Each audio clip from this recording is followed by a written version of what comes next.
Zgodilo se je, da sta hčerka in mama napisali otroško knjigo Luka je udaril na boben. Hčerka moja je Sonja Puh, jaz sem pa Hanca Puh.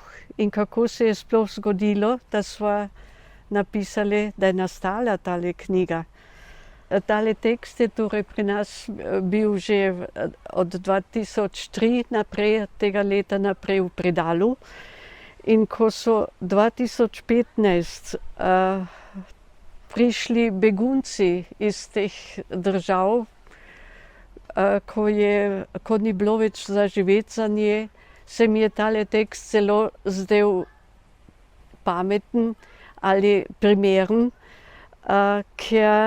In tudi, ko je Greta Thunberg hodila po naših deželah, se mi je tudi tale tekst zelo zanimiv zdel. Ko sem nagovorila Sonjo, da bi tale besedilo kot knjigo pustila tiskati, pa je rekla, da naj jaz narišem slike.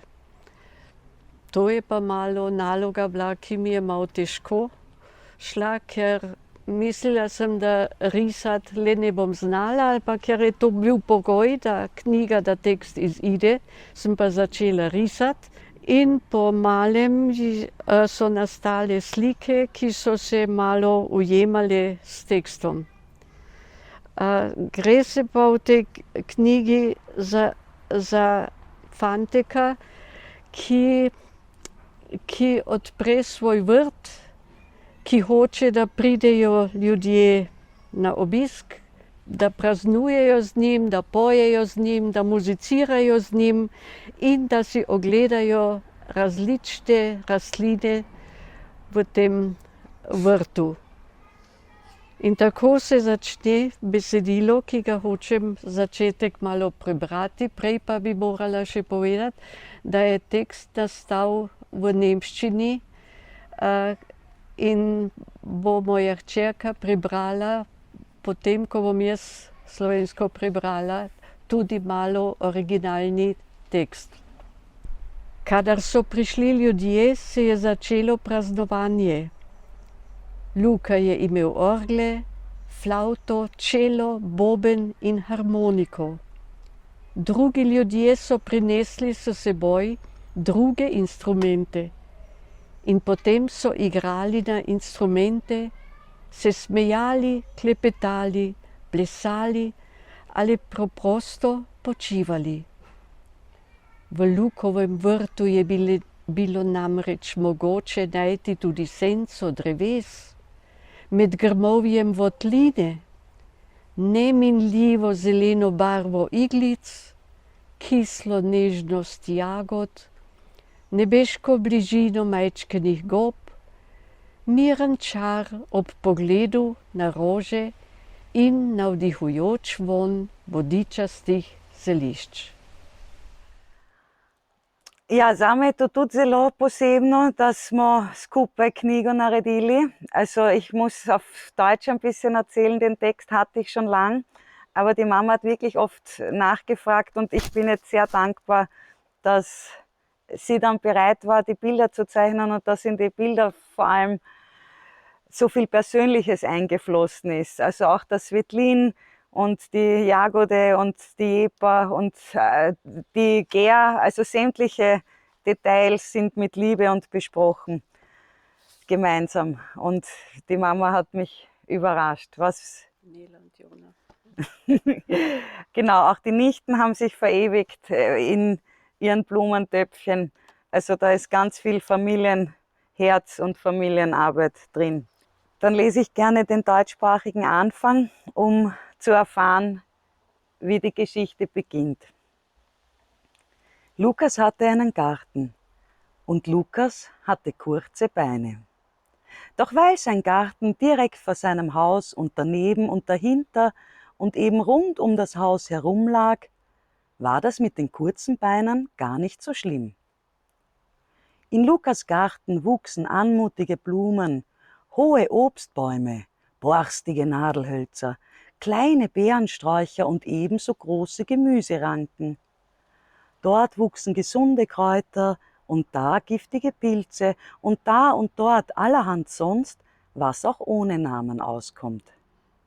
Und weil Lukas genau wusste, wie viel von Pilzen, Kräutern, Gemüse, Beeren, Nadeln, Obst und Blumen für die Menschen gesund und wie viel giftig war, kamen auch die Menschen zu Lukas und in Lukas Garten, und so hatte er den Garten nicht nur für sich.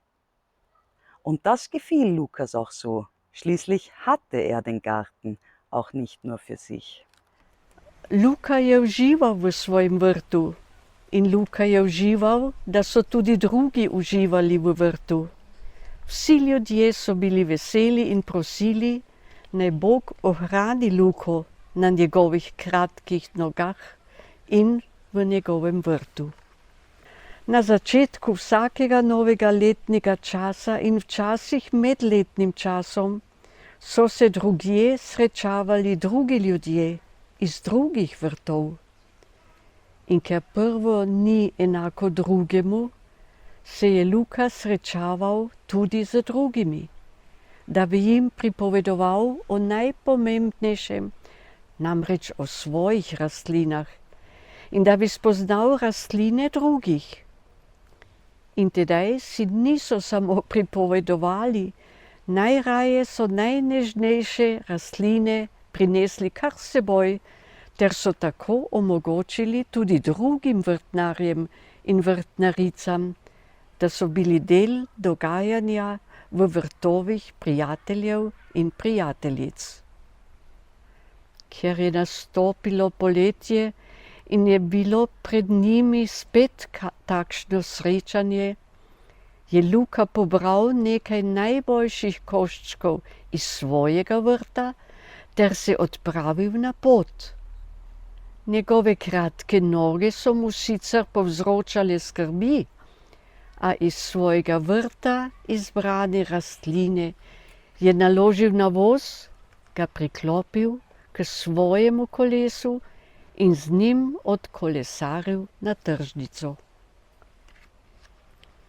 Tam se je srečal z ljudmi od blizu in daleč, ter videl tudi rastline od blizu in daleč. Med njimi so bili take, ki jih je Luka že poznal, a še več takih, ki je Luka sploh ni poznal. In tako je prisluhnil, kaj so mu pripovedovali o tujih rastlinah. In je tako izvedel tudi veliko novega o tujih deželah. Tam na tržnici je srečaval ljudi, ki so prinesli druge rastline, in sedaj je Luka postal radoveden. Od kod so te rastline, kje so zrasle? In naenkrat se je zamislil, da tudi on hoče pogledati, kje te rastline rastejo, in je stopil in se napotil v svet.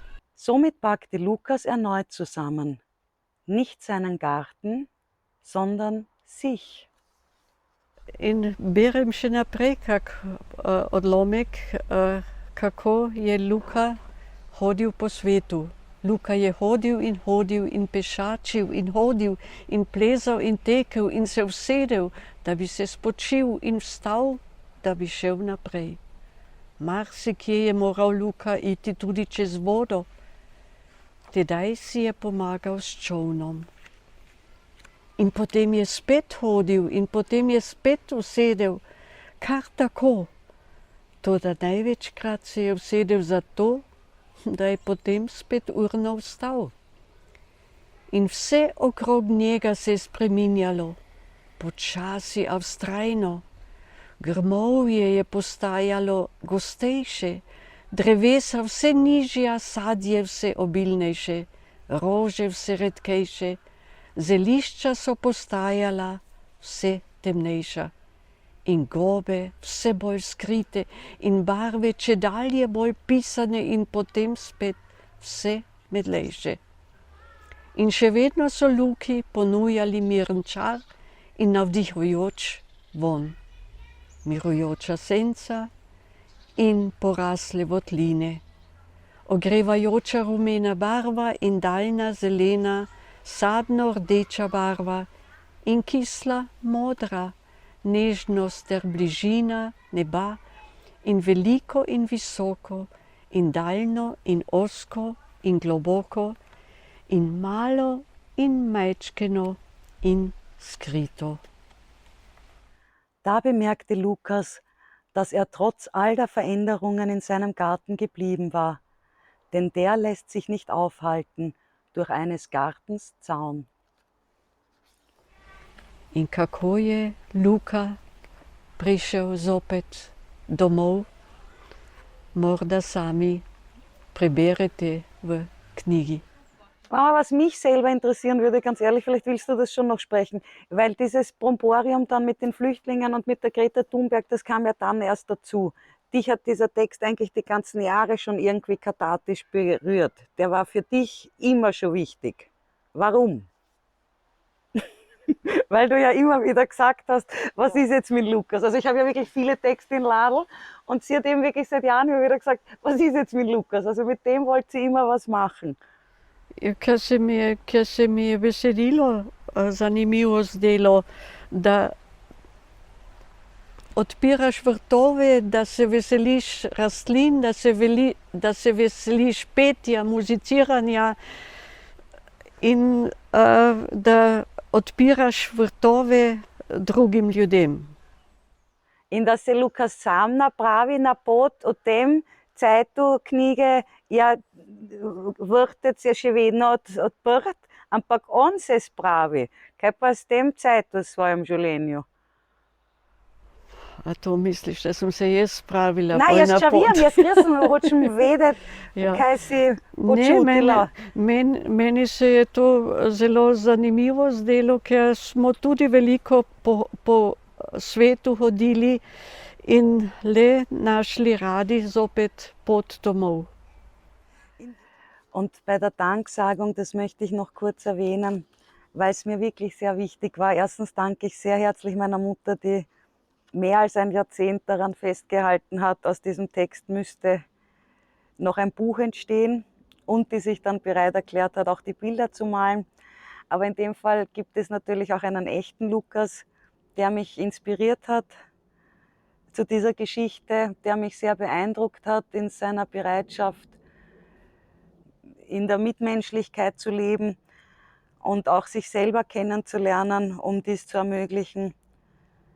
Ja, und weil ich den Grünspecht in der Welt der Krafttiere gefunden habe, als das Tier, das diese Wesenheit, diese Energie der Öffnung, der Nächstenliebe und gleichzeitig auch der Bewusstheit, auf sich selber schauen zu müssen, auch mal alleine auf Reise zu gehen.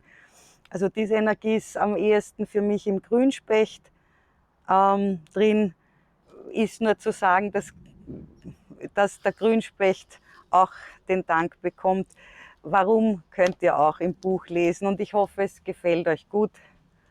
In imam še eno vprašanje, ker se ti prvič ilustracije naredila, ker tlete figure, žinam, da zumindest enega poznamo v pravem življenju. Ja, Če tle še ne v praviš. zilski noši sem mojega očeta narisala, ker je bil v zilski noši leta 1933 ali 1934 na Dunaju v kancleramtu kot pari iz Koroške, zilski par, rožanski par in podjunski par.